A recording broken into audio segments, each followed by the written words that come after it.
and today I'm going to talk about the Anne of Green Gables books. Ooh!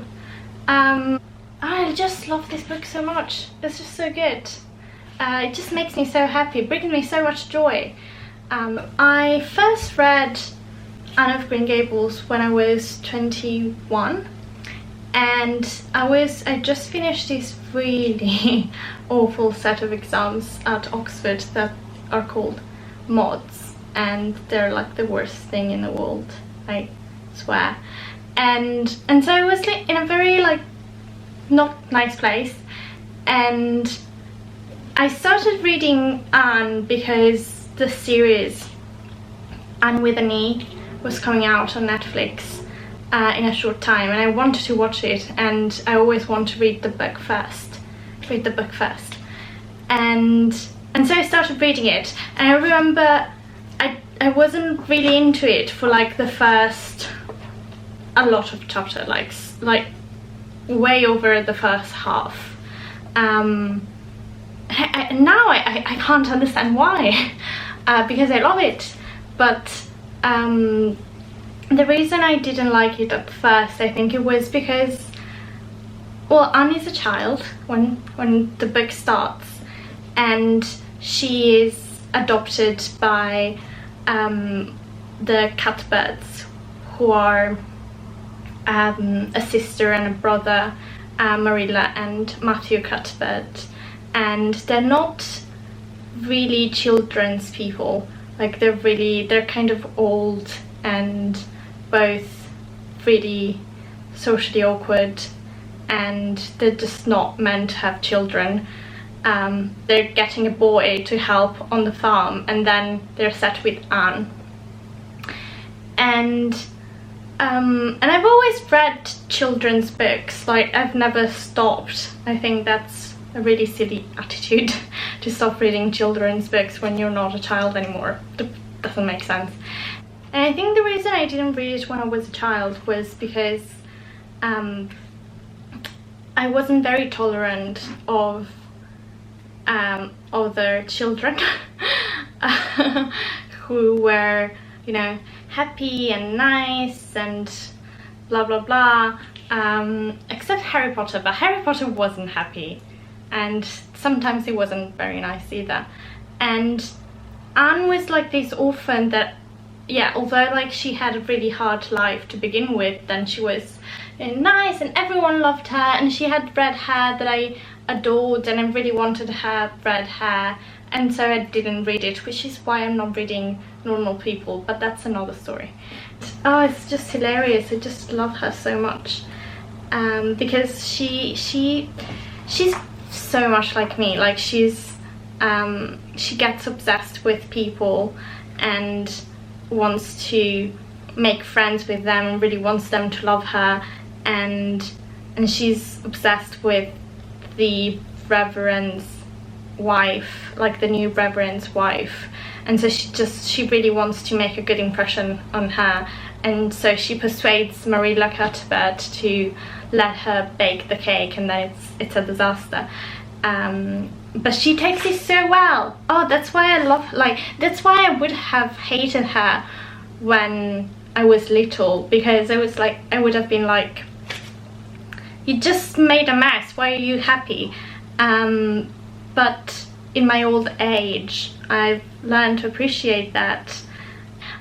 So like the first half of the book is full of these little incidents and, you know, pearls of Anne's wisdom, which help you through life. But then the second half, like she grows in the course of the book, and she gets to the point where she sits examinations to go to Queen's College in Charlottetown, and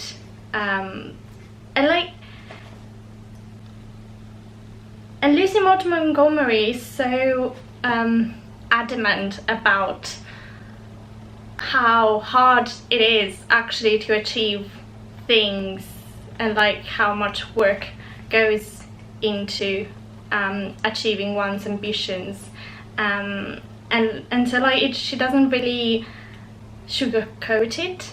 She becomes more relatable and less like, oh, everything is fine, everything is good, I love life.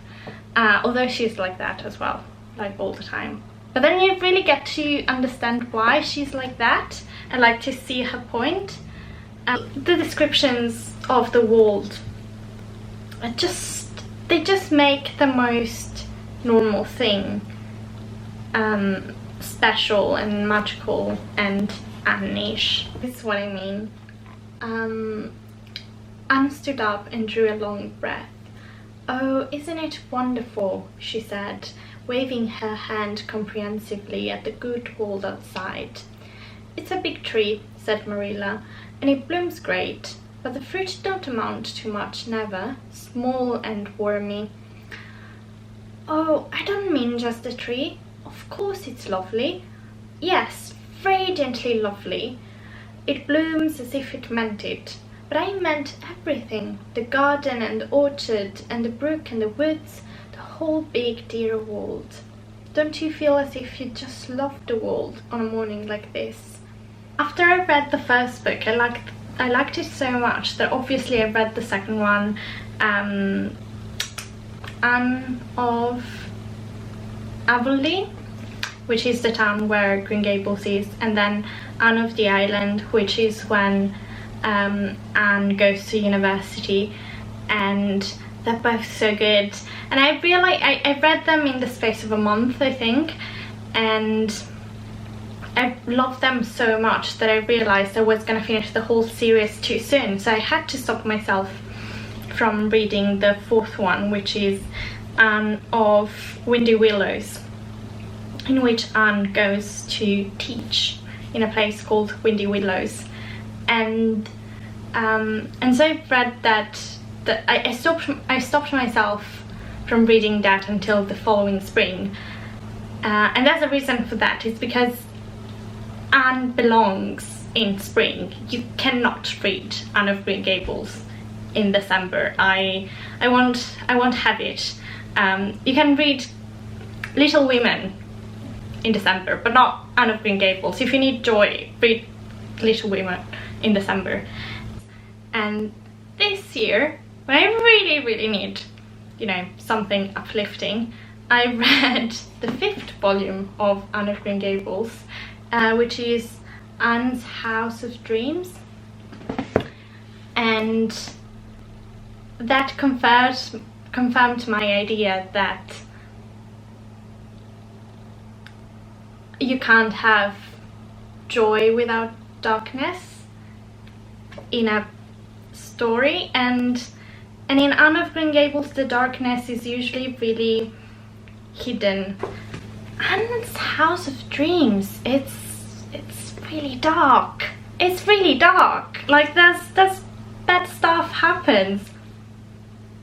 It's really like she really has big challenges in this book, and she doesn't come out like, oh, okay, now it's past and everything's fine again and I'm so happy because I'm Anne of Green Gables, which is what I thought she would do, to be honest, because she is Anne of Green Gables. But she always surprises me. An overarching theme of the Anne of Green Gables series that I loved is like houses, basically. So all of the volumes are called like after the places where Anne lived, and there's so this sense of belonging somewhere, and also she really gets to love the places like she loves the people, and she feels like this deep connection to the places where she lives, and you get to feel it too, I think. It reminds me of something in Forster's Howard's End. And there's a bit where Margaret and Helen are talking about houses and loving people and loving houses, and I think one of the two says, I'd be happy if I could end my life by loving a place more than I love a person. And that's the same feeling you get through all of the Anne of Green Gables series. Not so much that she loves places more than she loves people. But actually, yes, yeah, that's what you get actually. And it's, yeah, you really get this sense of belonging, and I think the descriptions of the places are part of that. I love the quotation at the beginning of the 5th volume, which is by Rupert Brooke. Our kin have built them temples, and therein pray to the gods we know, and dwell in little houses lovable. Oh, it's so nice. It's just like you get, I feel like Lucy Maud Montgomery and I are kindred spirits. Definitely. That was me babbling about Anne of Green Gables series and how I love it and why I love it. And that's the book that brings me most joy of all of the other books in the world, which is a big claim, because books generally bring me joy. And please leave a comment and tell me like which books bring you joy, and thank you for watching. And when she gets drunk, oh my god, when she gets drunk, it's just amazing. It's just, I just adore her.